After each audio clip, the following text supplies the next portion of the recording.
এখনো পর্যন্ত আপনি অলরেডি মুখ্যমন্ত্রীর সঙ্গে মিটিং করেছেন রিগার্ডিং দ্য ডিএ।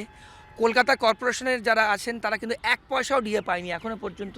এই দুটো নিয়ে আপনার ইনিশিয়াল রিয়াকশন নেব এবং কবে রিজলভ হবে?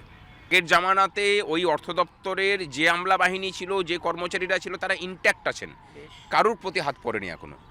ওখান থেকে এই যে ঘুঘুর বাসা, সেটাকে ভাঙতে না পারলে মানুষের এই অধিকার সুরক্ষিত হবে না কোনো মতেই। আমি আরেকটা উদাহরণ দিই।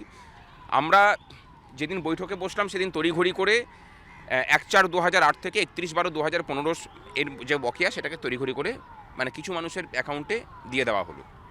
আমরা বৈঠকে গিয়ে পরিষ্কার করে বললাম যেটা কোন কোন ধরনের শাসন ব্যবস্থা চলছে, যে কোনো নোটিফিকেশন নেই, কোনো কিছু জানানো নেই, অথচ আমার অ্যাকাউন্টে পয়সা ঢুকে গেল তার, এবং যে টাকা ঢুকছে সেখানে কোনো কিছু লেখাও নেই। মুখ্যমন্ত্রী বললেন যে এই অভ্যাস চলবে না, আপনারা ইমিডিয়েট নোটিফিকেশন বের করুন।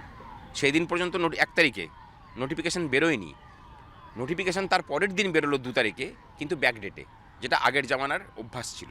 অর্থাৎ এই অভ্যাস এখন আমলাতন্ত্রের ভিতর থেকে যায়নি।